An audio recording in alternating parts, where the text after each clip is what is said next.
Dėkoju Jums. Esu Robert Vas, esu Globsec įkūrėjas ir vadovas. Man didelė garbė būti čia su Jumis. Sveikinu Liną su puikia konferencija. Džiaugiuosi, kad Globsec gali būti šios svarbios konferencijos partneriais, kuri konferencija yra išties svarbi ne tik Lietuvai, bet ir visam regionui. Sėdime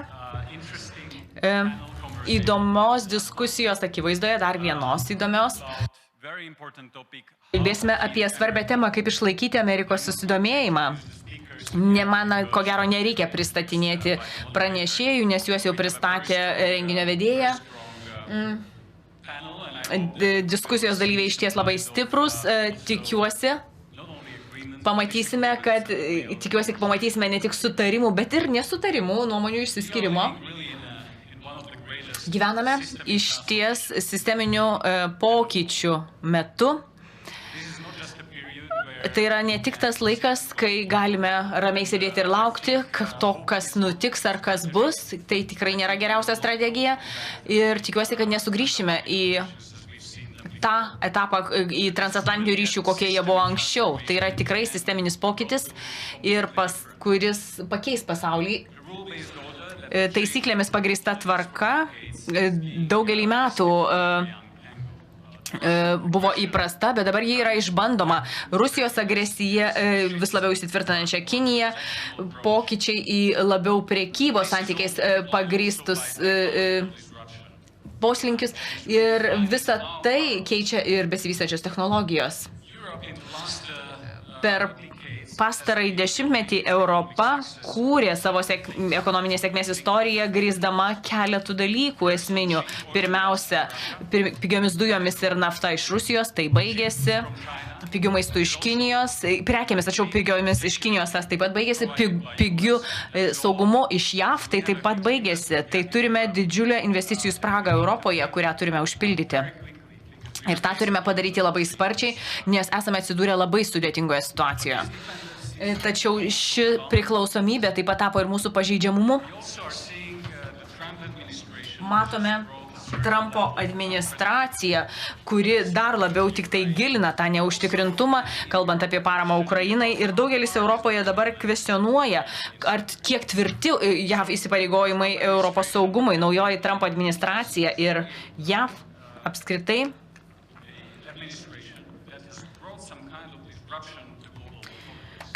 suardė nusistovėjusią pasaulio politikos ramybę. Galbūt tie pokyčiai ne visuomet yra blogi, bet kaip mes galime naviguoti tų pokyčių akivaizdoje, kad būtume stipresni, kaip galime išlaikyti Ameriką ir jo susidomėjimą Europos saugumu ir ne tik Europos saugumu, bet ta daugiašalė sistema, kuri gali garantuoti mums suverenumą ir saugumą tokioms mažoms valstybėms kaip Lietuva, Estija ir panašios vidurio Europos valstybės, nes tai leidžia užsitikrinti tokias pat teisės į suverenumą ir apsaugą mažoms valstybėms kaip ir didžiosioms. Ir matome tą pokytį ir šioje srityje, kur didžiosios galios imasi tarsi pardavinėti mažųjų valstybių teritorijas ir tą pokytį turime pripažinti ir jo negalime paneigti.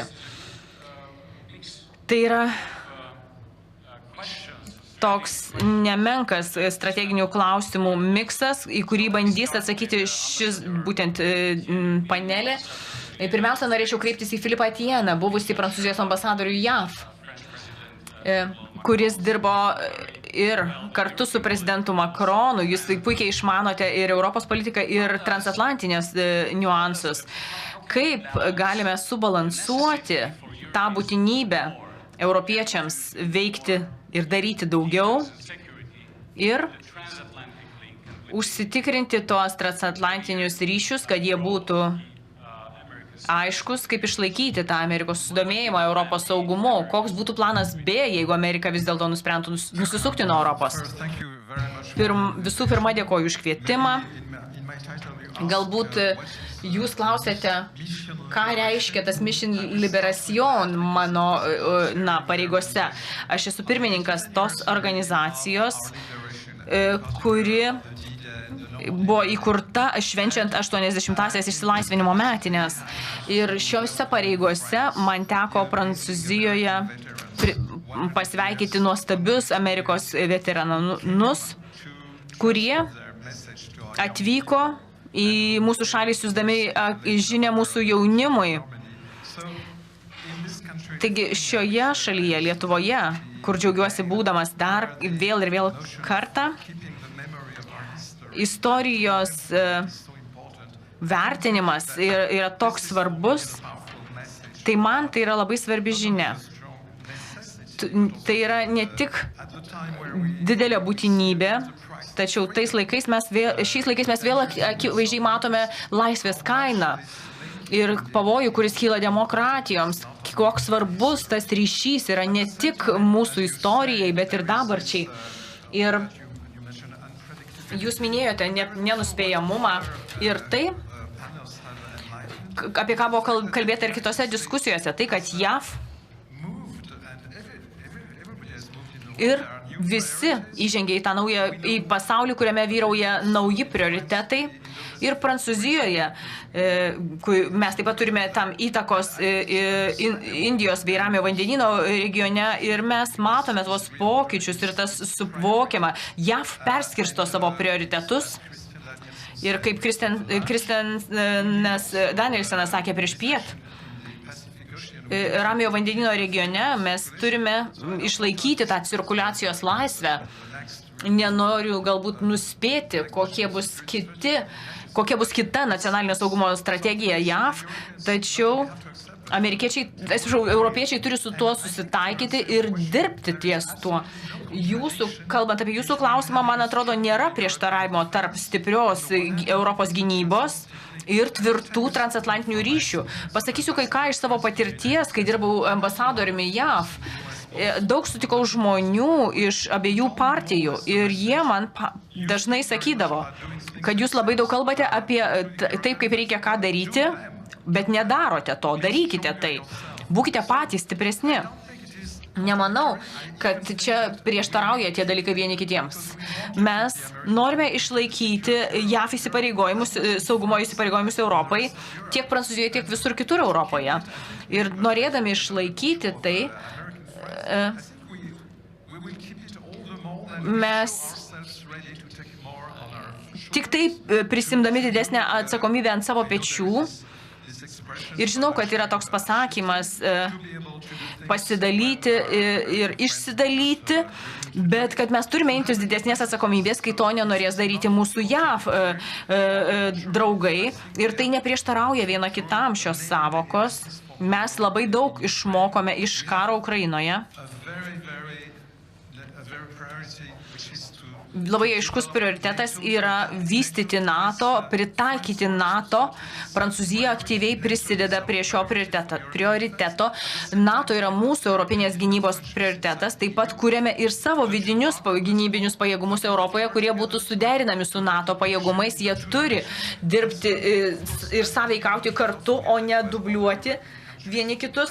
Ir kiekviena Europos valstybė taip pat turi galvoti apie savo gynybinių pajėgumų vystymą. Ir pagalvokime apie tą norinčių valstybių koaliciją. Nenoriu leistis į detalės, ką reikia daryti konkrečiai su NATO, bet vyksta teigiami poslinkiai, tai, kad ES pradeda pati finansuoti naujas priemonės, stiprindama gynybos sritį. Šį rytą buvo mums priminta apie tai, kad Europa dabar ir išlaidos gynybai Europoje vos per keletą metų padvigubėjo. Dabar išleidžiame pasaulinių lygių labai daug, netgi daugiau nei JAV. Tačiau turime labai efektyviai išleisti tuos skirtus finansus. Būtent dėl to turime kurti Europos gynybos ir karybos pramonę. Neturime kalbėti vien tik tai apie daugiau, kad išleisti daugiau, bet turime tą daryti efektyviai ir leisti kariniai įrangai, kariniai pramoniai. Tai yra pagrindiniai biudžeto klausimai. Kaip mes išleisime tas lėšas visi kartu. Ir galbūt pradžiai dabar jau bus tiek. Ačiū. Tikrai sugrįšime prie tam tikrų detalių ir svarbių klausimų, kuriuos jūs iškėlėte. Kalbant apie Europos karinę pramonę, tas klausimas yra labai svarbus. Jį reikėtų panagrinėti plačiau. Sakiau, kad esama tam tikro nenuspėjamumo, tačiau kas yra pastovu, kad visa JAV administracija, visos JAV administracijos sakė europiečiams, turite daryti daugiau, turite išleisti daugiau gynybai, turite daryti daugiau. Ir man atrodo, Trumpo administracija labai efektyviai padarė tą spaudimą Europai, nes dabar jau būtent matome tas pasiekmes. Mūsų biudžetas, NATO bei Europos Sąjungos biudžetas gynybai smarkiai išaugo, Hagos viršūnių susitikimo rezultatai tą rodo mūsų įsipareigojimus. Taigi, senatoriau, norėčiau dabar kreiptis į jūs. Jūs esate vienas lyderiaujančių politikų Pensilvanijos valstijoje, esate transatlantinių santykių ir gynybos šalininkas. Kaip valstybės lygmens politikai gali daryti įtaką transatlantiniams santykiams? Kaip jūs galvojate, kaip jūs vertinate europiečius? Dėkoju, Linai, už kvietimą, man garbė dalyvauti šioje konferencijoje, man malonu susipažinti tiek daug partnerių, nors mus skiria vandenynas, bet aš esu dirbęs 10 metų Vokietijoje po šaltojo karo. Taip pat lankiausi Vokietijoje dar ir šaltojo karo metu, būdamas vaiku, tai mano širdis priklauso Europai. Kalbant apie Pensilvaniją, man atrodo, mes tikrai džiaugiamės puikia partnerystė tarp Lietuvos ir valstijos vadovybės. Mūsų sieja gilus ryšys įvairiose srityse ir dėl šio ryšio, dėl šių santykių Lietuvos balsas garsiai girdisi Pensilvanijoje. Ir kalbant apie jūsų šalį, norint strategiškai išgyventi įvairiuose alijansuose, reikia taikytis prie pasaulinės situacijos, besikeičiančios aplinkos. Ir aš pamenu įsipareigojimą išleisti 2% gynybai, daugelis valstybių siekia mažiau išleisti ir norėjo daugiau mėgautis socialiniais pranašumais ir išmokomis. Tačiau tai pasikeitė. Mes po 10 metų matome jau 22-23 valstybės, kurios įsipareigoja net ir dar labiau didinti savo išlaidas gynybai iki 5%.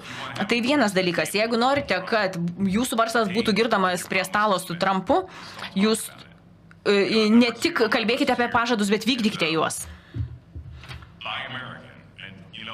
Pirkite amerikietiškas prekes. Žinau, kad Prancūzija ir Vokietija turi didelę išvystytą karinę pramonę ir visi nori išleisti savo gynybai. Tačiau pažiūrėkite, kas vakar nutiko Vašingtone. Saudo Arabijos princas investuoja į Ameriką. Būtent dėl to jūs sulaukia Trumpo dėmesio. Jis investuoja $600 milijonų.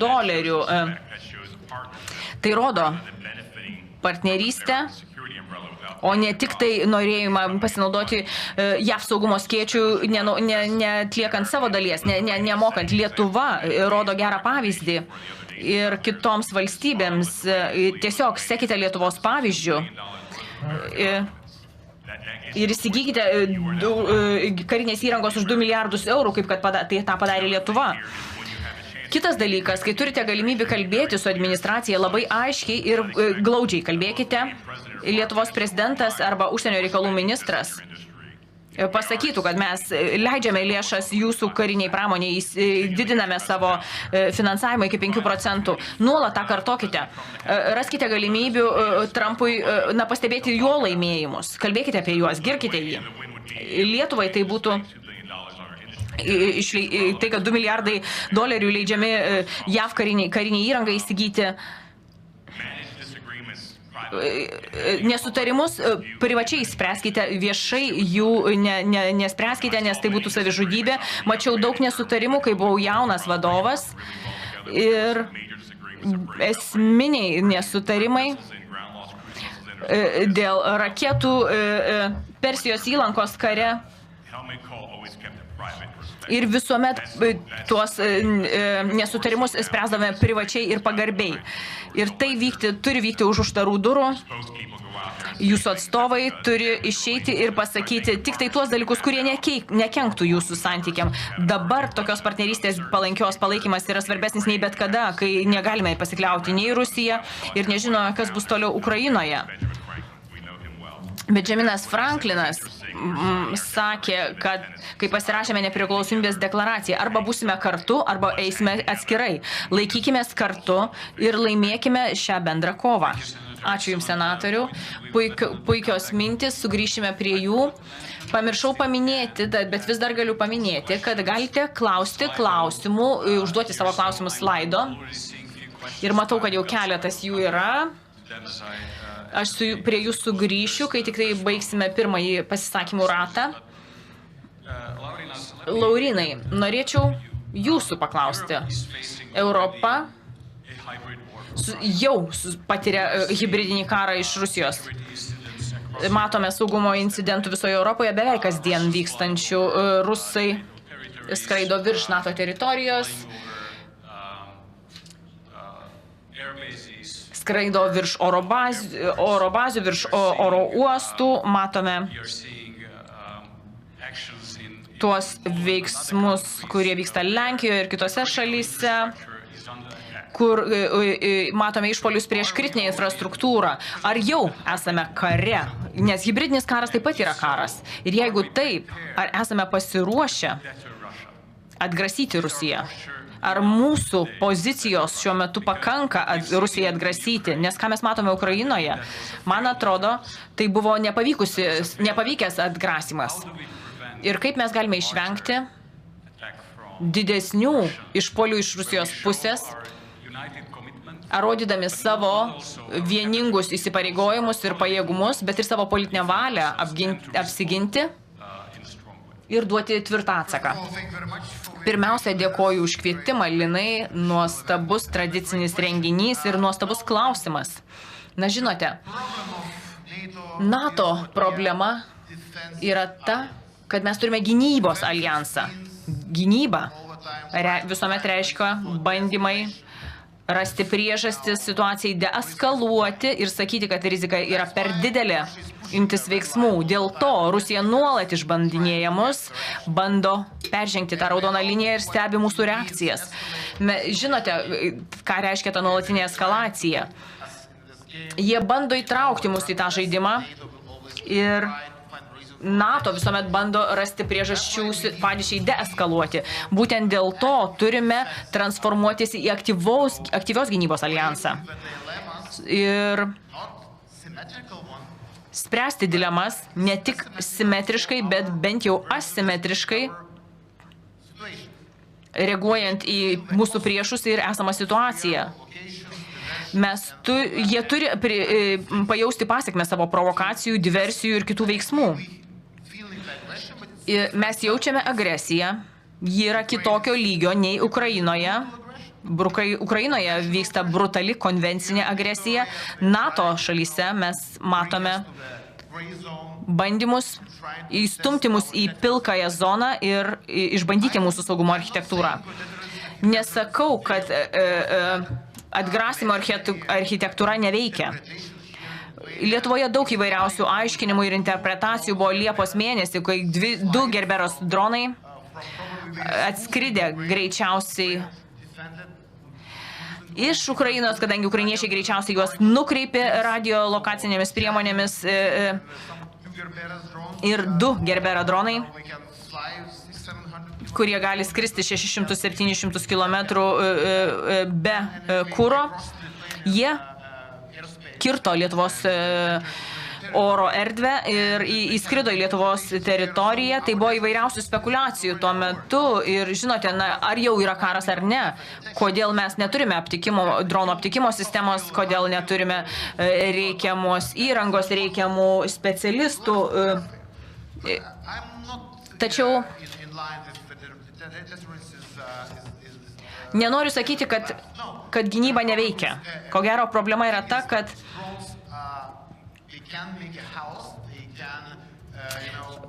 dronai gali sukelti sudėtingą situaciją šalyje, jie gali kelti grėsmę, bet jie negali okupuoti šalies. Taigi mes turime atgrasimo architektūrą, tačiau ji turi būti stipresnė. Ką reiškia tvirtesnė mūsų Lietuvos terminais pirmiausia? Mes turime turėti, mūsų šalyje turi nuolat būti sąjungininkai,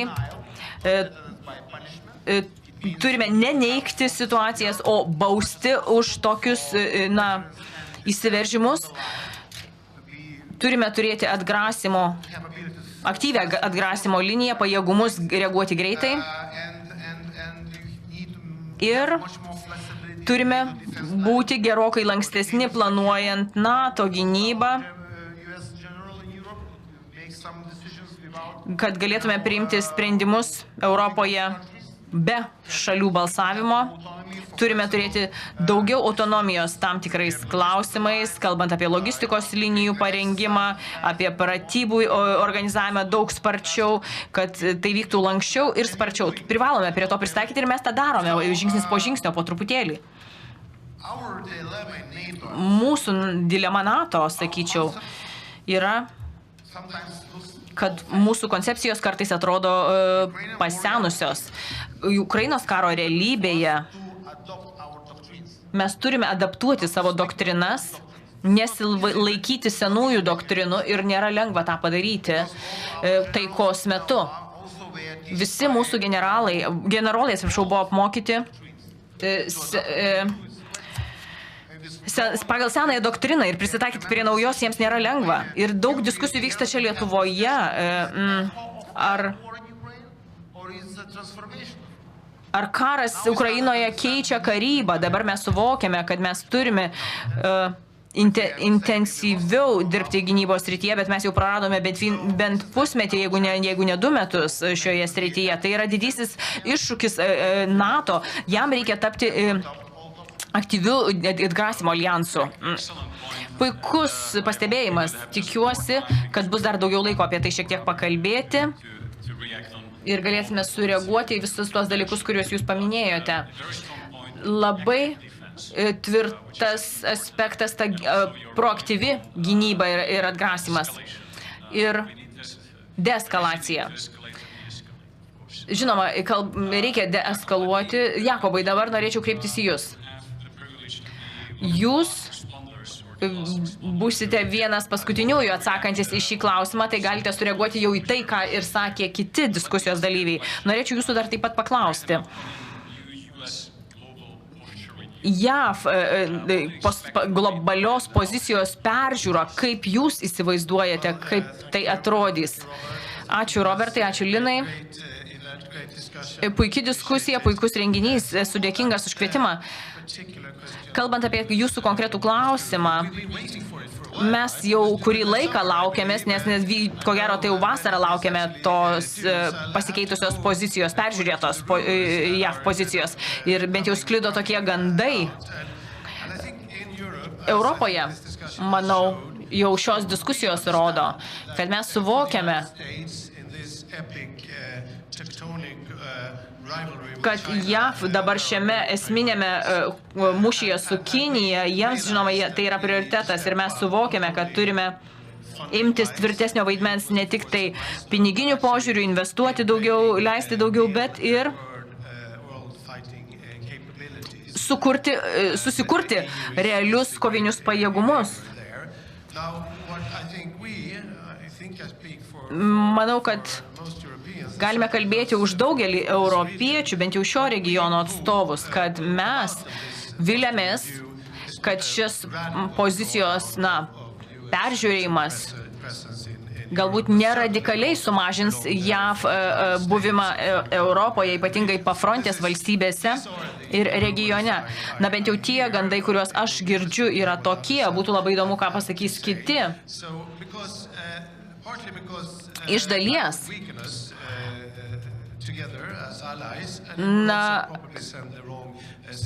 Tai galbūt rodytų mūsų kaip sąjungininkų silpnybę ir pasiųstų netinkamą signalą Rusijai, jeigu JAV nuspręstų pasitraukti iš Europos. Kita priežastis, manau, ta, kad Europos Sąjungos valstybės yra glaudžiau susiję tarpusavyje, nei, tarkim, Azijos valstybės. Ir man atrodo, tą gan aiškiai rodo Šiaurės Korėjos įsitraukimas į karą Ukrainoje. Tai aš tikiuosi, kad tai bus tokia pasiekmė. Tačiau norint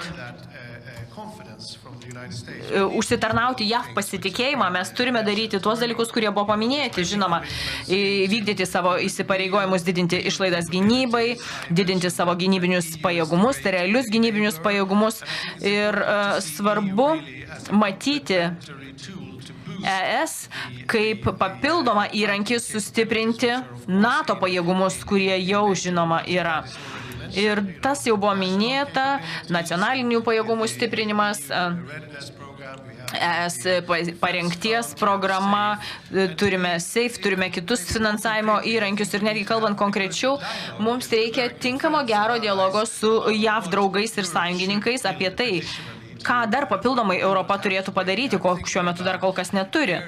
Kalbu apie oro gynybos pajėgumus, dronai buvo minimi,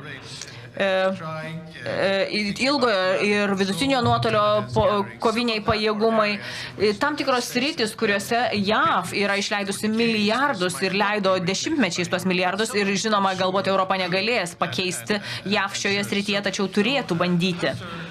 Tai tie yra klausimai ir tai yra tarsi dvipusė eismo gatvė, žinote, Robertai, mes tikimės, kad tas, pozicijos peržiūrėjimas nepaliks mūsų labai nustebusių, nesukels labai daug nuostabos. Ir toliau matysime gan tvirtą JAV buvimą Europoje. Ačiū. Ačiū labai. Puikios pastabos. Turime daugiau nei 1000 klausimų jau iš auditorijos.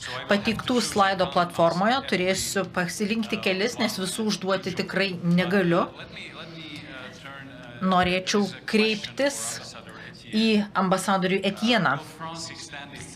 Ar Prancūzija ketina išplėsti branduolinį atgrasymą NATO struktūroje? Žinoma, mums, turint galvoje Ukrainos karą, būtina didinti tai, ką pavadinčiau konvenciniu atgrasimu, bet turėtumėm taip išmokti naują gramatiką.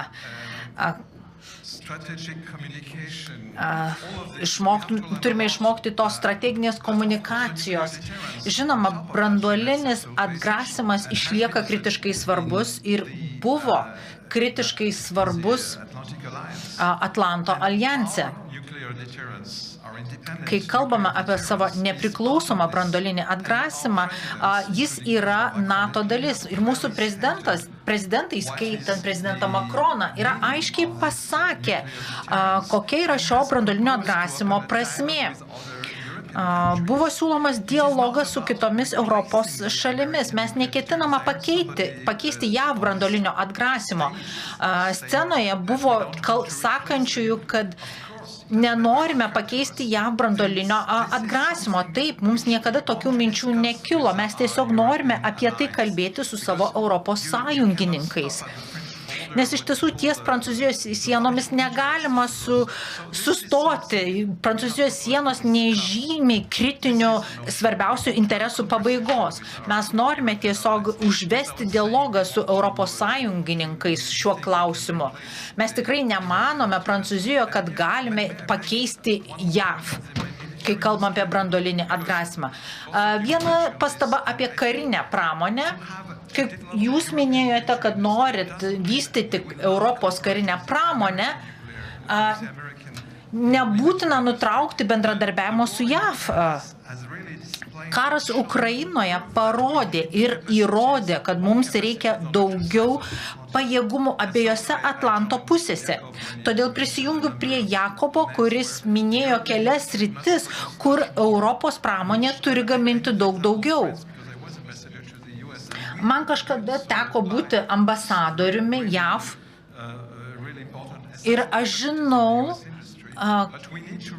kokie yra svarbus JAV pramonės pajėgumai Europoje, bet Karas Ukrainoje įrodo, jog mes turime stiprinti savo pramoninę technologinę bazę, ypač kai kalbama apie gynybą. Šitie dalykai netrukdo bendradarbiavimui su JAV. Norėčiau likti prie šio klausimo, nes panašių klausimų turime labai daug. Daugelis klausimų yra nukreipti į senatoriaus pasisakymus, kad turėtumėm investuoti į Europos ir pirkti, investuoti į JAV pramonę ir pirkti iš JAV. Bet mums reikia dabar investuoti ir į Europą. Mario Draghi sakė, kad Europa turi gintis pati ir investuoti į save. Tad grįžkime prie ambasadoriaus Etieno pastabos. Kaip suderinti šiuos du dalykus? Taigi, kur bus išleisti pinigai? Europiečiai dramatiškai yra padidinę savo išlaidas gynybai. Europoje yra viltis, kad tie pinigai sukurs darbo vietas, sukurs geresnę gynybos pramonę, leis mums užsitikrinti technologinį pranašumą, kuris bus ir karinis pranašumas.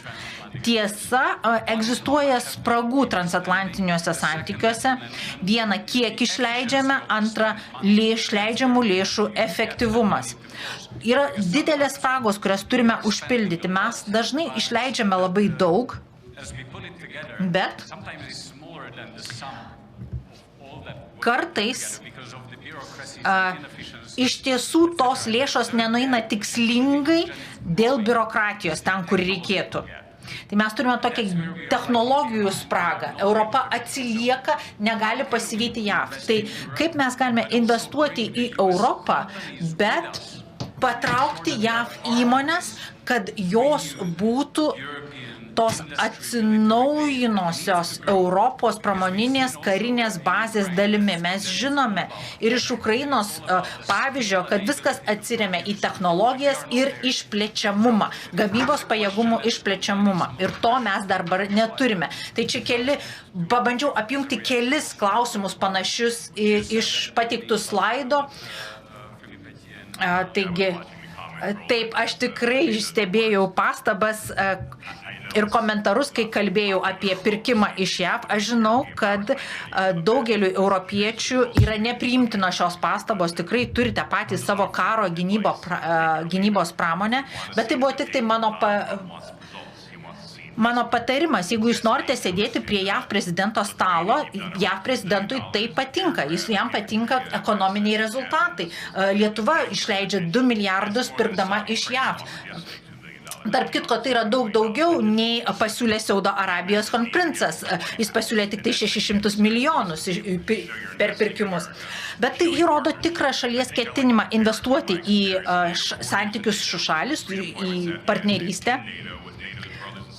Mes su broliais ir seserimis NATO, su Lietuva,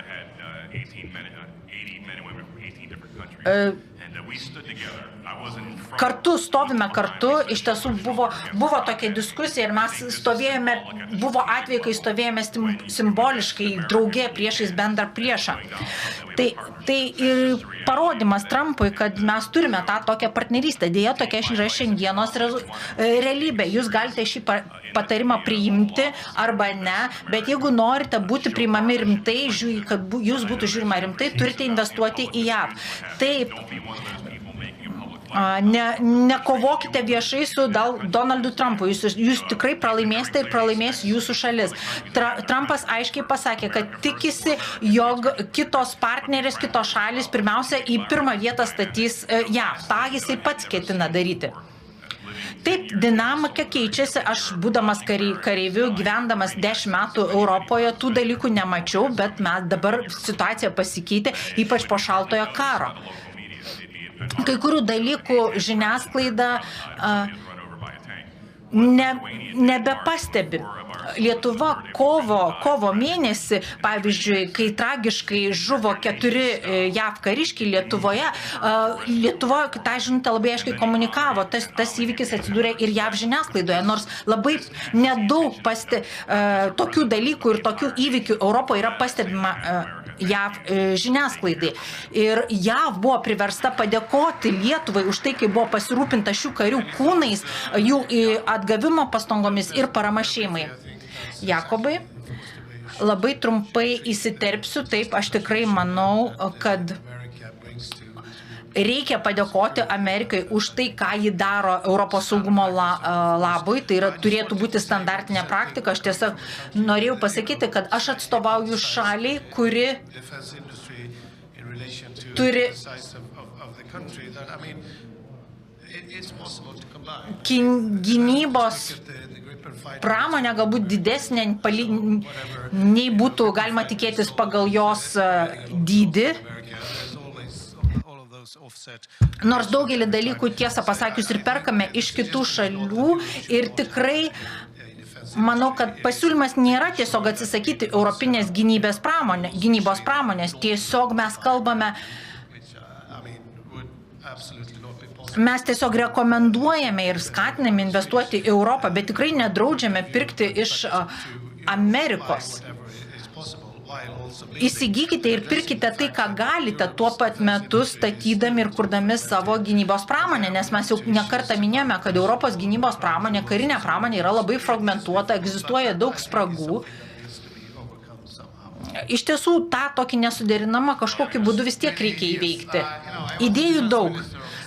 Kažkada tai buvau šios šalies krašto apsaugos ministru ir tikrai visą laiką sakiau, kad reikia laikytis požiūrio pirk amerikietišką daiktą. Ačiū labai, senatoriau, už jūsų rekomendacijos, patarimus. Tai yra iš tiesų žadintuvas, priverčiantis suprasti naują realybę. Tokia yra naujoji realybė. Daugiau nei 20% mūsų pirkimų yra su Amerikos įmonėmis. Mes perkame Javelin sistemas, esame antras pagal dydį, Oshkosh didžiausias pirkėjas. Tai visą tai darome. Bet mums kyla dilema. Iš Ukrainos išmoktos pamokos. Europa supranta, ką turi turėti. Mes tikrai turime turėti savo pramonę, mes turime būti mažiau priklausomi nuo ilgų tiekimo grandinių. Būtent todėl reikia turėti namų bazę, namų gynybos pramonę. Daugelį pagrindinių sričių. Jei pasižiūrėtumėm į didžiausias spragas NATO, kurios atsirastų, jeigu JAV pasitrauktų iš Europos, pakalbėkime apie patį blogiausią scenarijų, tai ilgojo nuotolio smogiamieji pajėgumai, balistinėmis raketomis grįsta oro gynyba ir žvalgyba. Tos trys sritis yra, kuriuose mes atsiliekame. Šiuose trijose srityse ir šių gebėjimų pajėgumų plėtime turime dalyvauti labai intensyviai. Europos, NATO šalys privalo investuoti į tai, nes turime iš tiesų turėti tokią karinę bazę, kuri galėtų gaminti ilgo nuotolio raketas. Mes turime HIMARS, turime kodus, raktus. Visi šitie dalykai reiškia technologinį priklausomumą. Ir Ukraina yra patyrusi, ką tai reiškia, kas atsitinka, kai tos sistemos yra neprieinamos, kai tas sistemas galima išjungti. Taip, aš norėčiau pirkti iš Amerikos, bet nenorėčiau, kad Amerika turėtų galimybę tuos ginklus išjungti. Būtent todėl mums reikia to tokio pasitikėjimo, kad ginklas veiks visose įmanomose situacijose. Bet aš tikrai visiškai su jumis sutinku, jog pirkti iš Amerikos būtina, jei norime žengti į priekį. Puikios pastabos. Jūs iš tiesų paminėjote labai svarbų dalyką, kurį išmokome visai neseniai. Ypač kai turėjome dronus, kertančius Europos oro erdvę. Mes esame nepasirengę karo ekonomikai. Mes juos numušinėjome Lenkijoje labai brangiais ginklais ir neprisitaikėme taip, kaip prisitaikė Ukraina. Tai paradoksalu, bet mes priklausome nuo Ukrainos inovacijų ir nuo jų gynybos pramonės pajėgumų, kurie paskutinius metus buvo labai išvystyti. Todėl juos būtina integruoti į Europos karinių pajėgumų sistemą. Įdomu tai, kad mums reikia Ukrainos talentų ir inovacijų daugiau nei jiems mūsų. Mums nebelieka laiko diskusijai, bet norėčiau dar užduoti vieną klausimą iš auditorijos. Kalbame apie šaukimo sistemą Europoje. Nes yra daug idėjų, kaip kaip kai kuriuose valstybėse grąžinti šauktinių sistemą, Vokietijoje iškelta loterijos idėja, nežinau, kaip tai suveiks, bet ar šauktinių sistema, privalomoji karo tarnyba, stipresnis rezervas gali padėti Europai ir nusiųsti tinkamą signalą JAV, jog esame rimtai nusiteikę, kai kalba apie mūsų gynybą. Jakobai, aš esu iš šalies, kurioje šauktinių sistema turi ilgą tradiciją, 100 metų turėjome ją, paskui jos atsisakėme 9-ojo dešimtmečio pabaigoje. Dabar dedame visas pastangas, kad šią sistemą atkurtumėme, nes mano nuomonė tai yra svarbu. Tokiu būdu visuomenė įtraukiama į savo pačios šalies gynybą. Rengiami jaunuoliai, kurie gali pasipriešinti ir aš manyčiau, kad tikrai tai yra tinkamas kelias į priekį. Filipai, Prancūzijoje šauktinių sistema turėjome, bet jinai buvo labai smarkiai susilpninta 10-ame dešimtmetyje. Dabar naujieji ES gynybos aktai kalba apie karinį rezervą, tai mes nenorime atkurti šauktinių sistemos, bet mes stipriname visuomenės karinio rezervo pajėgumus. Aš manau, kad tai vyksta ir kitose šalyse, tas pats mano nuomonė ir Lietuvoje vyksta. Matau stiprią mobilizaciją ir tai yra svarbu ypač jaunuoliams šalių. Svarbus komunikuoti tą idėją ir žinutę, jog turime mobilizuotis, gali reikėti ginti savo šalis. Matau, kad jūs norite reaguoti, ponia Laurinai. Mes turėjome irgi šauktinį sistemą, kuri buvo panaikinta 97 metais. Dabar turime vėl atkūrę sistemą loterijos principų. Dabar judame ta linkme, jog kiekvienas mokyklą baigęs jaunuolis turėtų būti kviečiamas į kariuomenę, išklausęs mokymus, tapti aktyvaus rezervo dalimi. Jei norime ginti savo valstybės, ypač nuo Rusijos agresijos, turime suvokti, jog kalbame ne tik apie reguliariąją kariuomenę, kalbame apie nacionalinį norą ginti šalį. Būtent šauktinių sistema, karinis rezervas yra tokie svarbus. Reikia pakeisti savo mąstyseną. Rusija vadovaujasi kiekiu, kuris ateityje virs ir kiekio kokybė. Tad mes turime gerinti savo pajėgų parengti, kad galėtumėm kovoti su gerai parengtų priešu. Tad mąstysenos požiūris yra tikrai tinkamas punktas ir idėja, kurią galime baigti savo diskusiją. Visai neseniai, vos prieš kelias dienas, Prancūzijos generolas kalbėjo Prancūzijoje su kariais ir vadovais valstybių, ruoškite savo visuomenę gynybai, nes atgrasimas yra pagrįstas ne tik kariniais pajėgumais, bet ir politiniu ir visuomeniniu noru ginti šalį. To dar visur nėra, turime tikrai nuveikti dar nemažai, bet norėčiau pabaigti nuo ko pradėjau. Mes patirime sisteminę transformaciją. Turime tokią šios kartos misiją, kad šią pertvarką, šią transformaciją globaliosios geopolitikos išgyventumėm ir kad pabaigoje būtų daugiau laimėtojų nei pralaimėtojų. O to pasieksime, jeigu tik dirbsime kartu Europoje ir su partneriais už Atlanto. Tuo pabaigsiu. Ačiū labai ir geros dienos visiems jums.